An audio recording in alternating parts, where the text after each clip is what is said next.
Only fullback invited to the combine, and all these dreams are about to happen. So excited.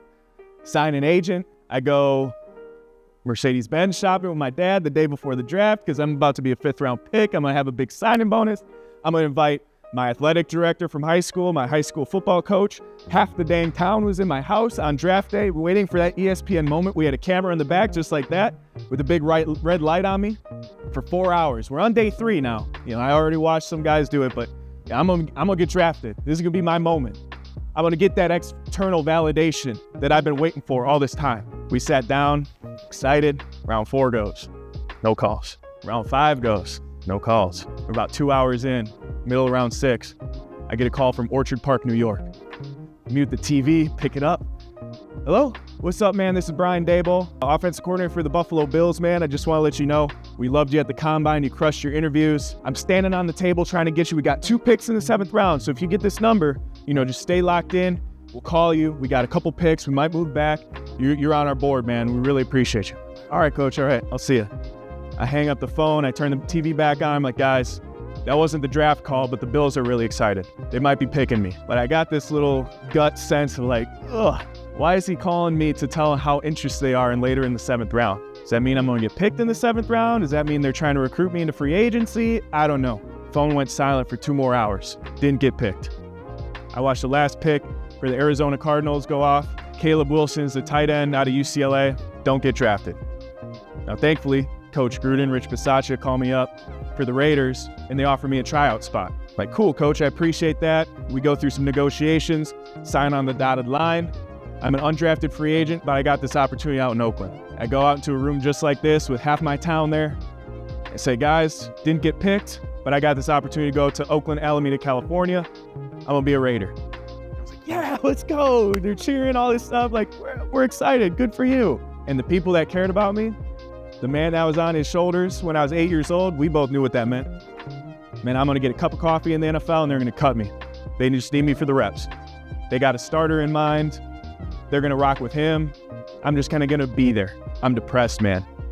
32 head coaches and general managers.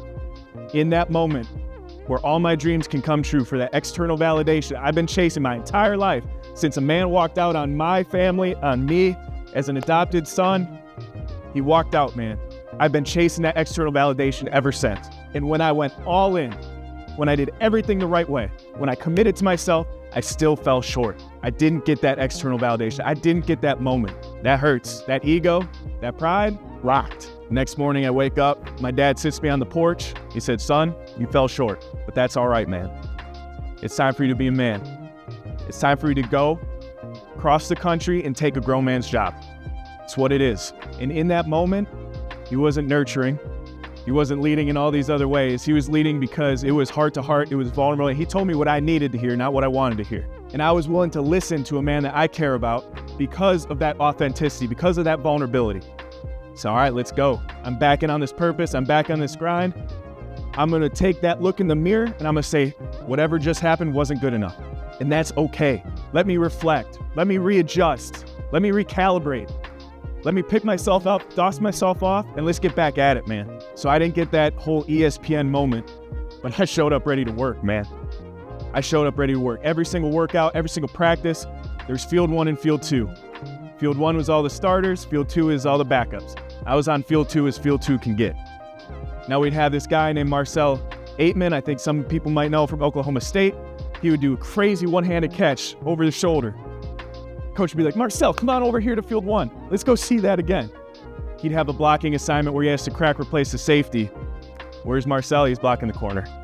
Back over to field 2. Right, that accountability, knowing what to do, how to do it, doing it with relentless effort.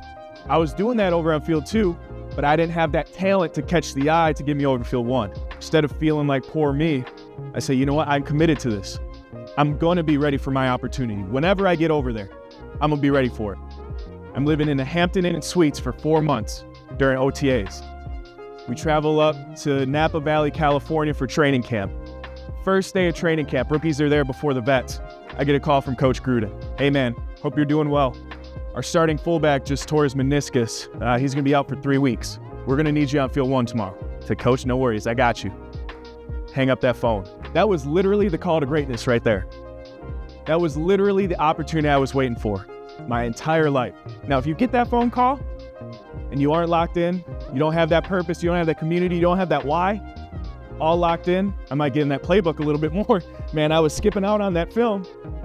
Oh, I might start talking to the running backs and the quarterbacks and trying to figure something out. No, I didn't have to do that. I just had to be the best me. Be the best you. Everything I've been talking to myself since college, how I've been training myself, was for this moment.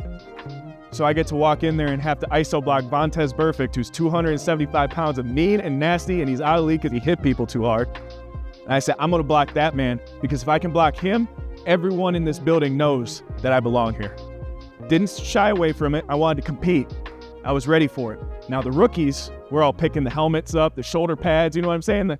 All the stuff. We don't get to get in the ice tubs after practice. We got to lift before practice, not after. You're taking care of these vets. So I go up and I hit Vontaze as hard as I can. It's like, oh, this is one of them rookies, huh? This is one of them rookies that's going to try hard and prove himself. That's cool, man. We'll see how you're feeling in a week. The rookie hazing continues. All of a sudden, I got to play in the preseason games and the starters are resting. But I'm also on field one with all the starters. The starter, fullback, he's still on the shelf. I'm the only one there. GM comes up to me like, Alec, are you okay? Do we need to bring in another fullback? Like, you're taking all of these reps in practice, in the games. You aren't getting in the ice tubs. You aren't working. Like, are you good? I said, do not ask anybody else to come. I got it. I got it. We don't need anybody else coming here. I got this one. Week 2 of the preseason. Hit Vontaze again, block him through the whistle. He wasn't talking as much trash as he was week 1. Like, maybe this kid can play.